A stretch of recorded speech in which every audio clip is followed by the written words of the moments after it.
কৃষক যে অসহায় তাদের পাশে এবং তাদের কাছে না যাওয়া পর্যন্ত কখনো বোঝা যাবে না। আমি আজকে মাঠে গিয়েছি জমি চাষ করতে এবং সেই সাথে একজন কৃষক আমাকে কয়েক লিটার তেল দিয়ে বলছে যে যেভাবেই হোক আমার জমিটা চাষ করে দিতে হবে।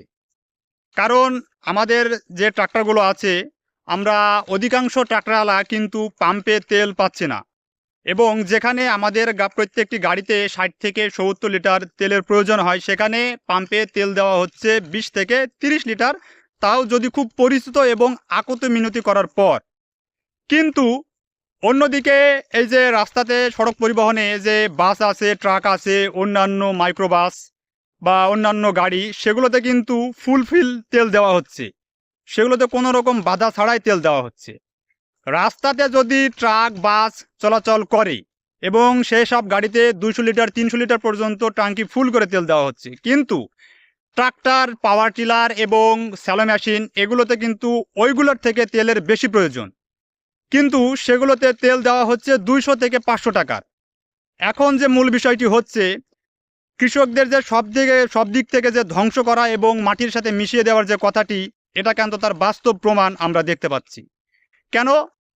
এই যে ২০০-৩০০ লিটার ট্রাক্টরে ফুল ট্যাঙ্কি তেল করে দেওয়া হচ্ছে।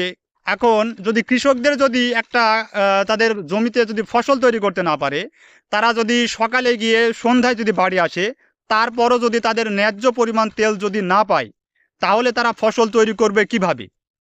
আর মূল যে বিষয়টি, এখানে রাস্তায় চলাচল করছে সেগুলোতে মালবাহী গাড়ি, দু এক জায়গায় মাল না গেলেও কোনো সমস্যা নাই, কিন্তু মাল যাবে, এই যে যদি ফসল যদি তৈরি না হয়, ওই ফসল তো ওই ট্রাকে পরিবহনে বেচাকেনা করা হয় এবং মানুষ যদি না বেঁচে থাকে তাহলে রাস্তায় চলাচল করছে যেসব গাড়িগুলো, ওই সব গাড়িতে তেল দিয়ে কি হবে, তাই না? তো কৃষকদের সব দিক থেকে ধ্বংস করা হচ্ছে, এটা হচ্ছে তার মূল কারণ।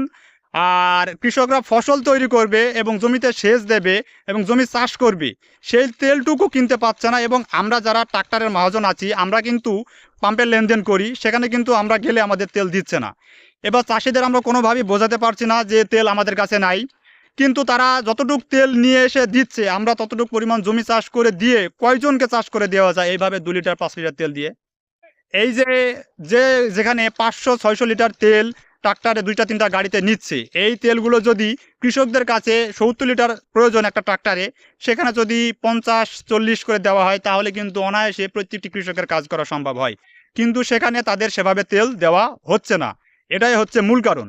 তো যাই হোক, কৃষকদের এভাবেই শেষ করে দেওয়া হচ্ছে।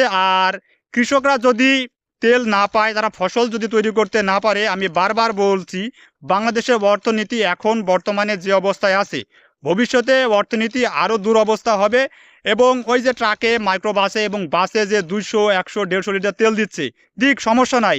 কৃষক যদি না খেতে পেয়ে মারা যায়, ফসল তৈরি করতে না পারে, বাংলাদেশে একটা গাড়ি ঘোড়াও চলবে না। এটাই বাস্তব।